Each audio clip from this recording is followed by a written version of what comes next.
Dobar dan, na samom početku ja bih pozdravila sve prisutne, poštovane saradnike i poštovane kolege.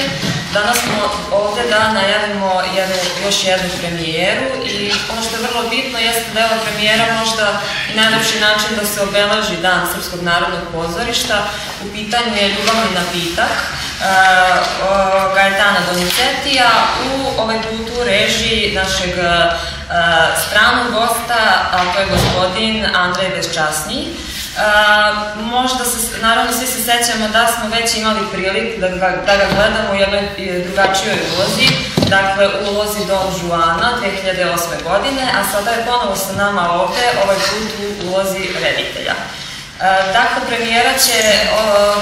opera će premijerno biti izvedena na sceni Jovan Đorđević 28. marta na Dan Srpskog narodnog pozorišta.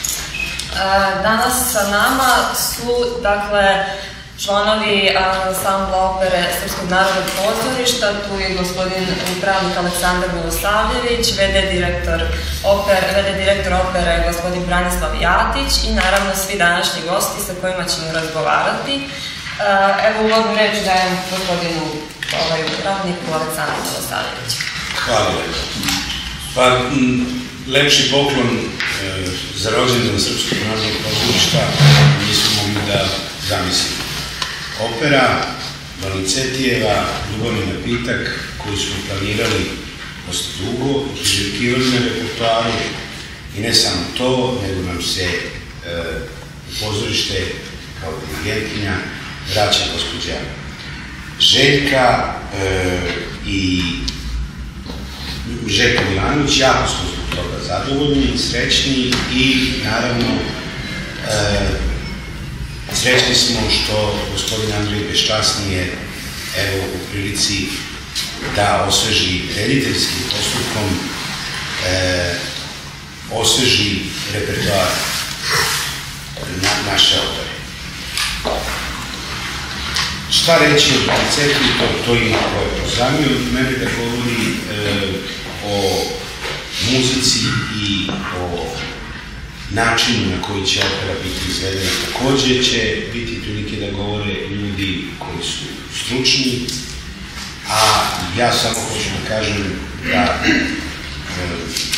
sam sa gospodinom Jatićem vrlo ozbiljno razgovarao o tome da rediteljskim angažmanom, kao što rekao, potrebio sam te izraze, potrebit ću da ponovo osvežim izgled naših opera i angažman gospodina Beščasnijeg je upravo na toj crti odgovara toj vrsti, tom štoku naših ambicija. Eto, otprilike i to bilo sve što u ovom trenutku mogu da kažem. Naravno da se zahvalim svim, kompletnom autorskom timu, kompletnom timu koji učestvuju u izvođenju, solistima, horu, orkestru i da kažem da sam uveren da će i ova inscenacija biti na ponos opere i uopšte Srpskog narodnog pozorišta. Hvala. Zahvaljujem se gospodinu Milosavljeviću. Sada bih zamolila gospodina Jatića da nam kaže nešto više o svojoj saradnji i uopšte ekipi koja radi na ovom operskom projektu. Prvo bih želeo da kažem da posle duže vremena opera ima premijeru. Naslov Ljubavni napitak bio je planiran još za prošlu sezonu, ali kao što znate, u vrlo teškim finansijskim uslovima u kojima ova kuća posluje, nismo mogli da izvedemo onda kada smo zamislili. Ja sam tu predstavu praktično nasledio na ovoj efemernoj funkciji. Tim više, premijere nisu tako često pojave u operi SNK-a, zato nam je svaka veoma važna i gledamo da je izvedemo na što bolji način i da to bude, svaka premijera bude posljedica i publici da dolazi na naše predstave. Upravo je to i bio razlog da angažujemo gospodina Beščasnija koji je, da kažem, ličnost sa više talenata, više znanja, više obrazovanja, znači on je i glumac, i operski pevač, i operski reditelj, znači kvalifikovan za sve te tri profesije i svakako kao i izvođač i kao čovjek koji scenu, kažem, doživljava sa one strane, on mogao je najdublje da pronikne u jedno delo koje nema nekih veoma složenih dramaturških zahteva, ali nosi jednu dozu radosti, optimizma koju treba kroz igru protagonista osloboditi i dozvoliti da ta energija dobrote, ljubavi bude prenesena gledalcima.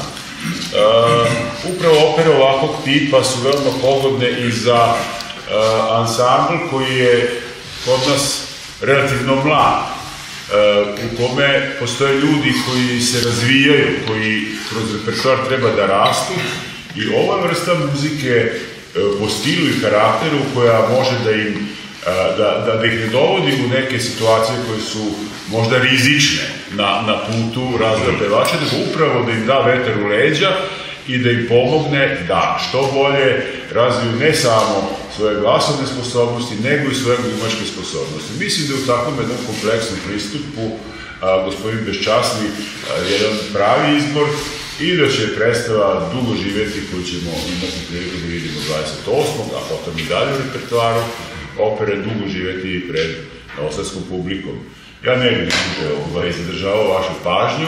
Mislim da bi gospodin Beščasni mogao da nam kaže nešto o svojoj režijskoj koncepciji i o svom pristupu uopšte ovom muzičkom materijalu. Hvala vam najlepše. Dakle, pored Nacionalnog teatra u Pragu, gospodin Beščasni je često nastupao u drugim gradovima Evrope i igrajući uloge iz češke, ruske, svetske, operske literature. I zaista je napravio jedan široki umetnički luk, krećući se od operskog umetnika preko glumca do reditelja. Evo, postavljate nakon skoro nešto manje od 20 godina ponovo Gaetana Donizetija Ljubavni napitak.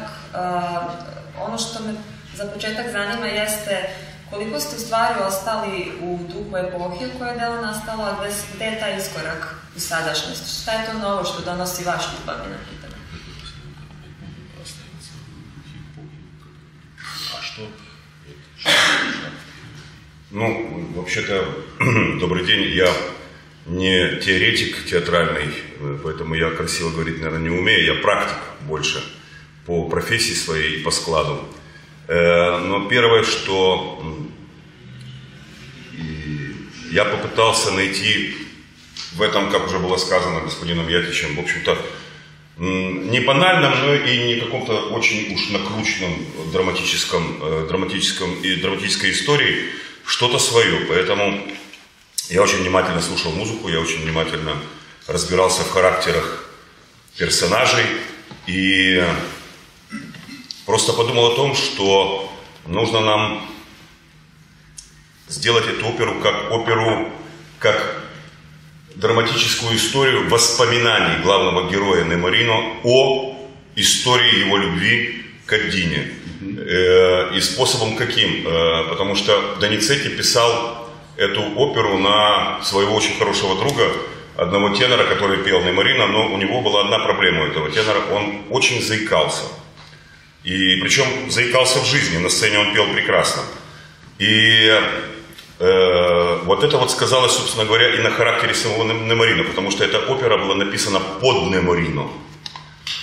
И я подумал, что было бы неплохо, если бы у нас Неморино был человек, как говорят русские, не от мира сего.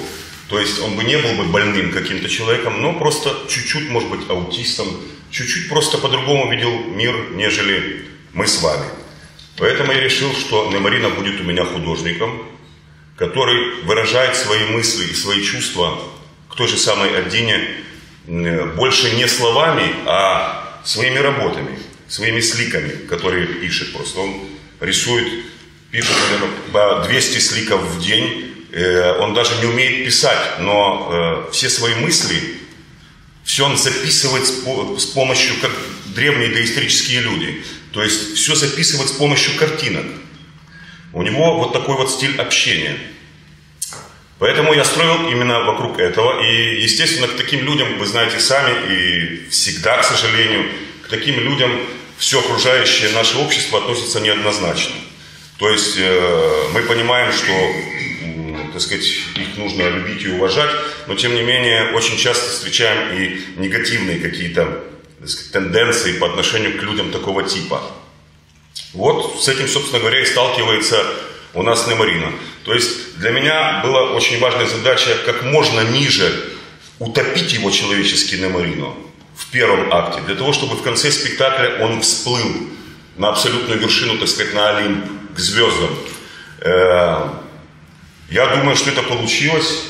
В общем, судить не нам, судить вам, зрителям. Могу сказать, что коллектив, с которым мне пришлось работать, большое спасибо, очень талантливый.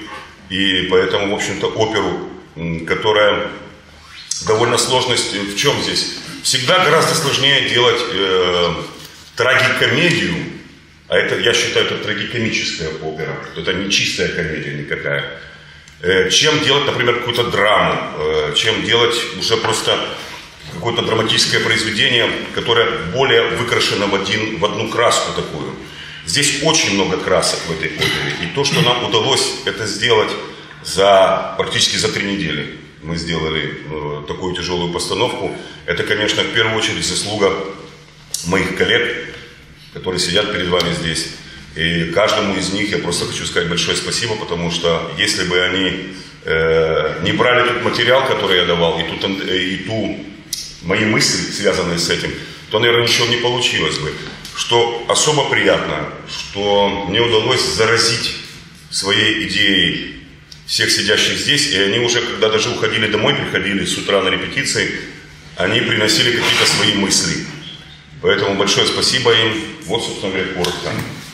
Da, ovo je bio jedan kratki sulimov i jako sad zapamtim sve to i prevedim. Tako da. Doslovno da reći. Molim? Kako doslovno da prevedete reći. Pa da, starat ću se, bit ću vrlo ponosan ako uspem u tome. Kaže Mesto Beščasni da u svom radu nad sižeom koji nema nekakvu veoma komplikovanu intrigu i koji možda klizika jednoj dosta banalnoj priči, on je ipak pokušao da sve to obliči u jednim potezom koji bi se mogao nazvati sećanje Nemorina na svoju ljubav u Adini. Znači, treba znati da Donizetti kada je pisao operu, on imao prijatelja za koga je pisao Nemorina, koji je veoma štucao u privatnom životu, kao što mu se naravno nije dešavalo na sceni dok peva, ali mu je to dalo ideju da čoveka postavi kao blago autističnu osobu koja gleda na svet malo drugačije nego što gledaju takozvano većina nas, tim ne želeći da ga unizi kao ličnost, ali da mu da jednu drugu notu dimenziju, jednu drugu vizuru u njegovom odnosu ka stvarnosti. Nemorino čak ne umeni da piše i on se teško izražava upravo zbog te govorne mane koju ima, pa svoje misli izražava slikanjem. On dnevno nacrta ili naslika 200 crteža i šta god da slika, sve je to Adina, u svemu vidi Adina. Upravo je to moment, o tome će malo kasnije dobro, kaže da ljudi shvataju da, odnosno većina ljudi se prema blago autističnim osobama odnosi nejednoznačno. Znači, svi mi znamo da ih je potrebno i voleti i poštovati, ali vrlo često se ispoljavaju određene negativne emocije prema njima. Upravo je zbog toga vodio liniju razvoja lika Nemorina tako da on na kraju prvog čina doživi jedno prilično poniženje, jednu dramatičnu situaciju koja ka njemu izaziva nekakvu empatiju gledališta, da bi posle u drugom činu, kada njegova ljubav sa Adinom postaje ostvarena, kada on triumfuje, se podigao na visinu neku koja se meri doticanjem samih zvezda. Treba isto reći da upravo taj njegov način izražavanja kroz slike dovodi od toga da dobijem odgovor na pitanje zašto se Adina zaljubi u takvog čoveka. Zato što on, crtajući svet oko sebe, a videći u svemu nju, njoj otkriva čistotu svoje duše, što je jedan prelomni faktor da ona neki svoj stav odbijanja koji ima u početku promeni u stav potpunog prihvatanja i ljubavi.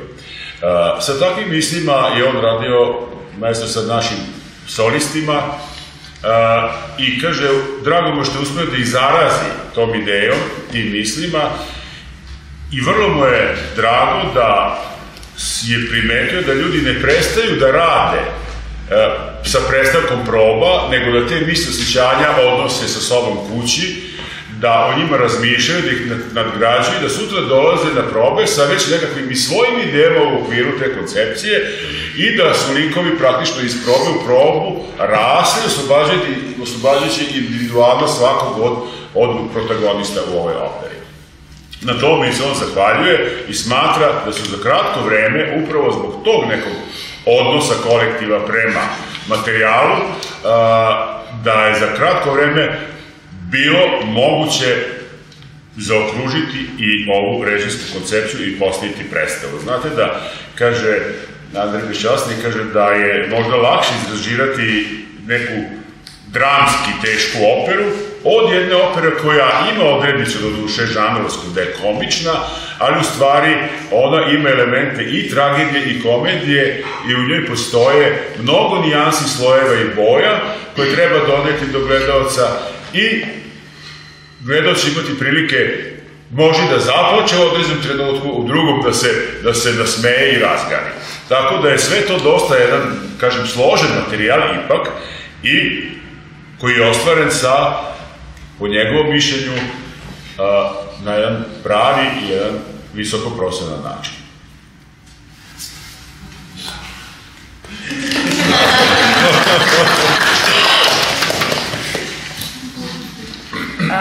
Ja bih ovom prilikom pozdravila i naše dirigente, gospođu Željku Milanović i Milicu Ježića. Na samom početku zamolila bih vas da kažete nešto više o vašem iskustvu radu na ovoj operi i nam se ponovo vraćate nakon, ako se ne varam, scenske kantate Carmina Burana u dirigentskoj ulozi. I ako se ne varam, ova premijera je bitna za vas jer je ona deo još jednog važnog umetničkog projekta. Pa bih nešto više o tome. Pozdravljam cenjeni skup.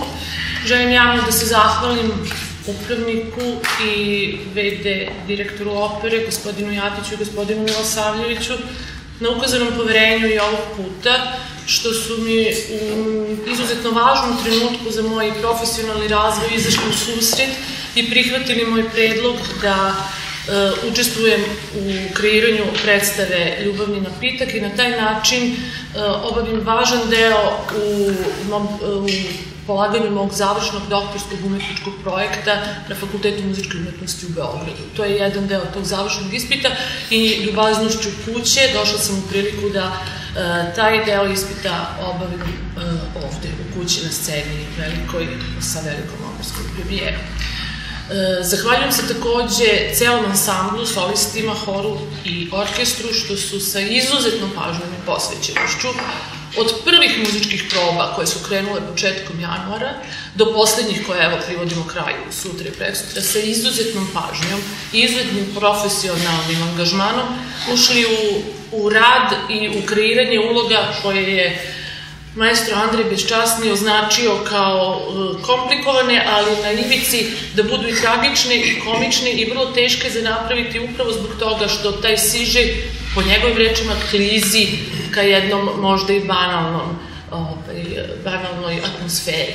To je samo na izgled tako, zato što se u stvari mora postići jedna lagana atmosfera optimizma, lepote, radosti životne, bez velikih dramskih zapleta, ali sa veoma visokim profesionalnim pevačkim zahtevima. Znači, obrnuto proporcionalno izgledu dramaturškog zapleta je upravo pevačka, vokalna, zahtevna rola za svakog od njih. Izuzetno teška uloga Nemorina, poverena našem solisti Štuliću i alternaciji Cviću. Izuzetno zahtevna uloga Adine, našim koleginicama Dariji Olajoš i Senke Soldatović. Ima sve druge takođe, ali ono što sam napomenula, obrnuto proporcionalno izgledu i lakoći, optimizmu koja bi trebalo da zrači sa scene, upravo obrnuto proporcionalan je zahtev koji pevači imaju pred sobom. Tome su apsolutno se dali od početka, vidjet ćemo s kakvim rezultatom ćemo mi da izađemo pred publiku u subotu, nadam se sa najboljim, ali to je ono što ova opera donosi sa sobom.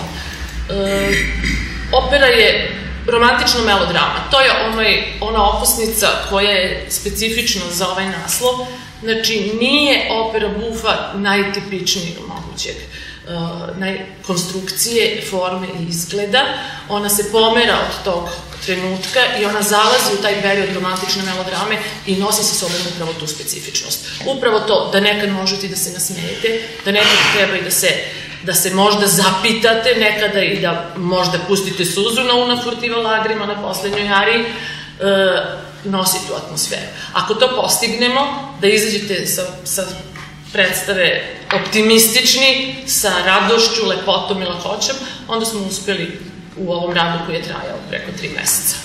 Hvala vam svima.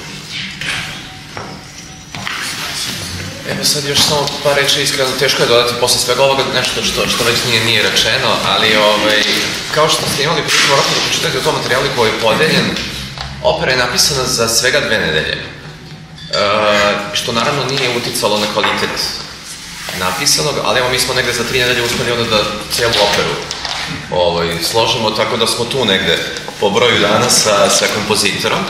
Inače, njegova 40 opera po redu i složio bi se sa maestro Željkom u tome, ja negde najviše vidim ovaj žanr možda kao melodramu, znači imamo možda jednu, evo sad prevedeno na današnji jezik, klasičnu hollywoodsku priču i nadam se iskreno da će publika uživati i da će predstava biti dugo na repertoaru. Hvala svima na saradnji i toliko od mene.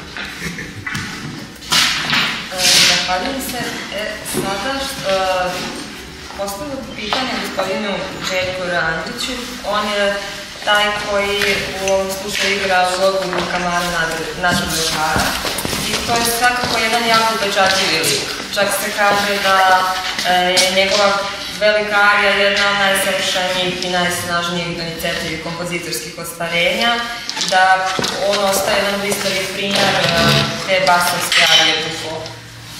Čini mi se da taj lik upravo lik koji održava i inspiriše tu komičnu, veselu atmosferu i da je jednostavno on otkriva upravo taj uzlet te komične inspiracije Donizettijeve.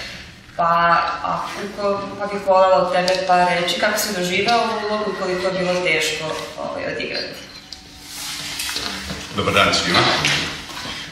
Složio bih se sa svim što je koleginica rekla.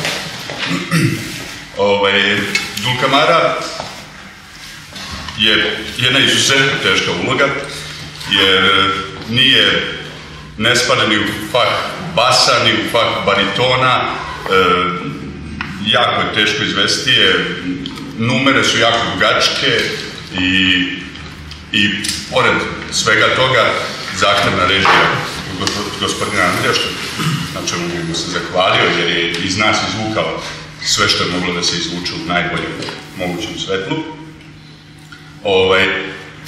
Što se tiče Dulcamare, on je nadrilekar koji naravno leči sve moguće bolesti i pored toga je odličan glumac, pisac, kompozitor i sve to u jednoj operi treba da dočara onako najbolje što može i uz pomoć Andreja, ja se nadam da sam to uspeo, da iz sebe da donesem na taj način. On je neko ko se pojavio u selu u kom još uvek koriste fenjere, pojavljuje se sa sa svojim kolima u kojim ima halogenke, led svetla, ljubavne napitke koji sijaju i tako dalje. I samim tim već u startu je komičan i sve vreme u toku opere pokušava da manipuliše tim ljudima iz tog sela u koje je došao. Naravno, Nemorino je najbolja mušterija do kamare u toj celoj operi i mi imamo dosta zajedničkog u toku ta 2,5 sata, tu negde. Ne bih više pričao o Dulkamari, bih volio da dođete 28. i da vidite kako to sve izgleda i kako smo uz zajedničku saradnju uspeli, i ovim bih se zahvalio svima, i Andreju, i maestrima, i tehnici, i kostimografima i tako dalje, na odličnu saradnju. Hvala. Ja bih pozdravila sada gospodina Sašu Štulića, Nebojšu Bakića i Vasu Snaljetića. Danas sa nama nisu Darija i Senka, ali u ovoj operi vidimo i taj jedan specifični ljubavni trougao između ova tri lika. Pa bih vas pitala na koji način je u odnosu na izvornog Donizetija gospodin Beščasni oživotvorio ove likove, kako ste vi to doživjeli, kako je bila saradnja sa kolegom? Meni. Što je trougao, zato sam... Dobar dan, želim. Pa evo, ja sam imao priliku i kada sam došao u Srpsko narodno pozorište, jedna od prvih uloga je bila upravo uloga Nemorina. Nisam tada imao sreću tu da radim, znači, iz početka, to jest, kao što smo sad radili, vrlo temeljno, i ja mogu da kažem, pored 3 nedelje režijskih proba imali smo, Boga mi, isto toliko i muzičkih proba, što znači da je bilo jako dobro rađeno. Ja mislim, i to će publika i da prepozna i da oseti. U suštini ja nemam tu nešto da kažem što se tiče tog trougla, jer tu nema neke velike šanse. Bar u tom prvom činu dolazi kapetan, oficir Belkore, koji sjajno izgleda, pun je sebe, zrači s tim. Ja to nemam. Sve vreme što radim i to zaista, imao sam jedan kratak kurs od 3 nedelje slikanja. Mislim da sad mogu, da ću mogu da izađem da slikam. To nije problem, sad sam saznao da možda ću i da štucam u subotu na premijeri. Na šalom stranu. Hoću samo da kažem da na kraju dođe sve na svoje mesto. Tačnije, ja sam mislio da je to zbog ljubavnog napitka, ali u suštini u Adini od prvih nota, od prvih momenta opere, ipak je tu postojalo nešto i neki odnos prema meni. Na početku to nije onaj odnos koji neko rekao, kaže da ona njega voli ili simpatičan je, ali kasnije to se razgrađuje, to se dograđuje i do kraja predstave budemo svi srećni. Jedino oficir je nesrećan, mada i on. Biće njemu lepo do kraja. I želim da kažem da će biti, evo, to sam stigao i dočekao da izjavim da sam ja najstariji u ovoj ekipi, što znači da mladalačka energija i neće faliti, manjkati i publika će biti zadovoljna. Hvala.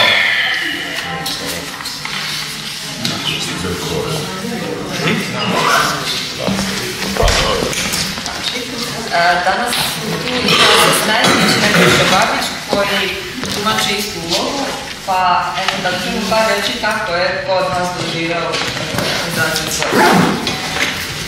Kolege, ajde. Ja ću malo isto pričati o ponovim ko Saša, tako da možda bolje da čutim. Ja sam tu, evo, koliko već 15 godina, meni je isto Belkore bio prva velika uloga. 2001. ili 2002. mi je baš na probi, na jednoj prvi proba donala sliku. Ima je dole, mislim, u kojoj je evo izložena, kad sam bio mlađan lovac i ja. Onako i tek su brčići počeli da mi rastu. Tako da ovo je moja druga produkcija ljubavnog napitka i isto tako tada kada smo radili smo bukvalno uleteli predstavu režija Voje Suldatovića, par proba i ajde na scenu.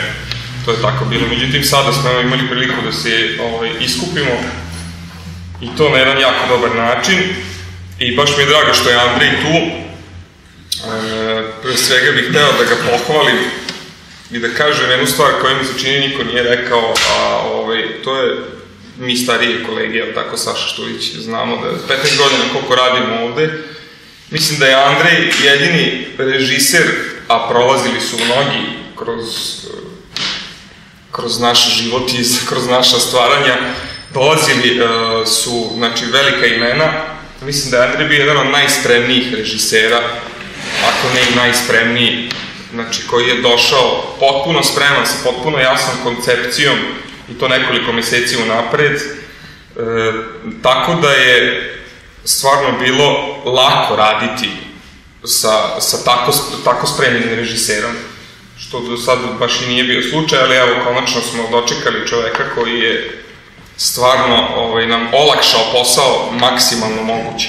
Naravno, mi smo se nadgrađivali na sve to i mislim da smo ipak njegova zasluga, ali na kraju negde zajedno uspeli da napravimo svi najbolji mogući posao.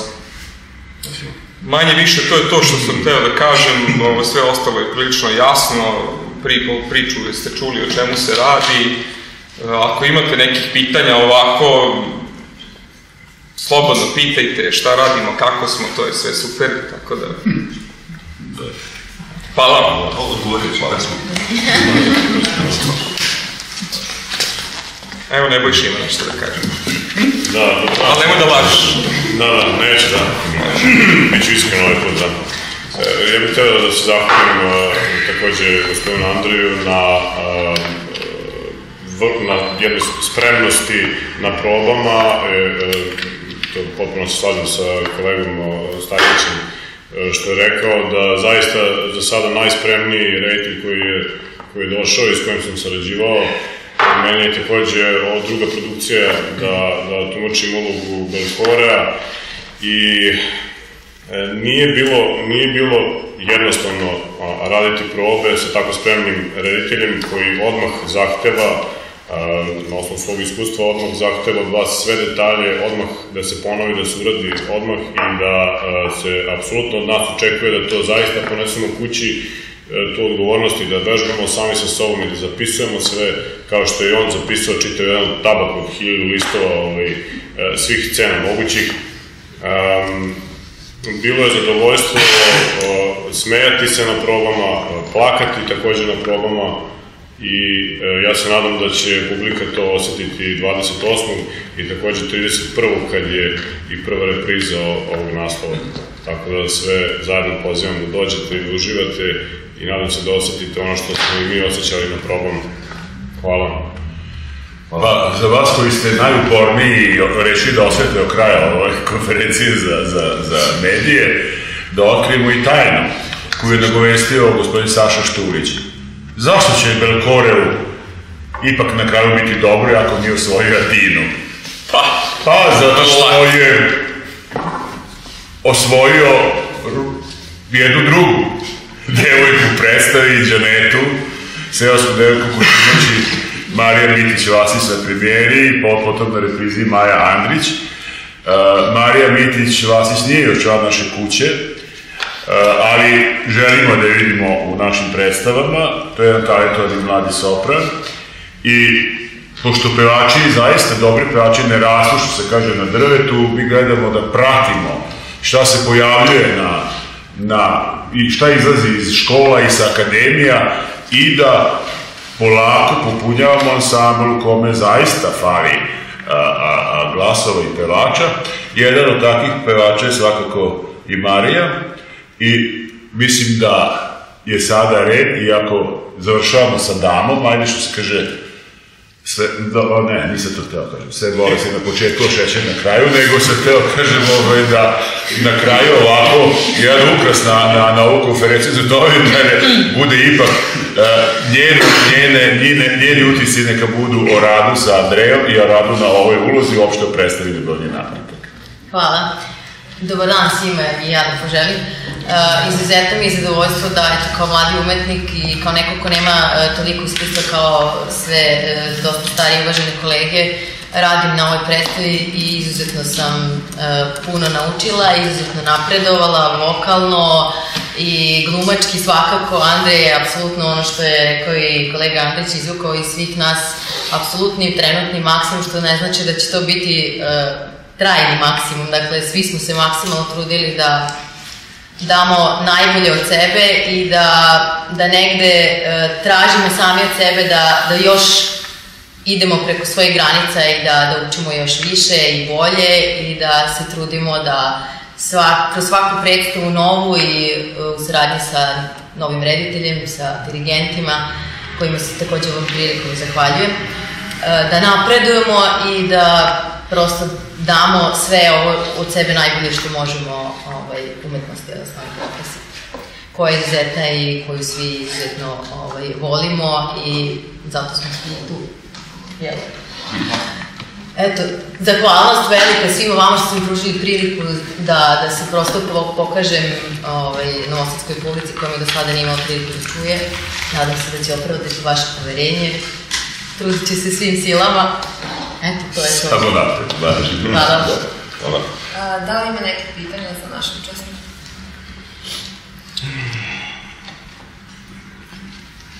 U tom slučaju ja bih se zahvalila još jednom našim današnjim gostima i svima prisutnima i najavila ponovu premijeru 28. marta na sceni Jovan Đorđević na Dan Srpskog narodnog pozorišta, a publika će imati priliku da ovu operu gledaju u repriznim terminima, dakle prvo 31. marta, a onda u aprilu 2. i 22. aprila.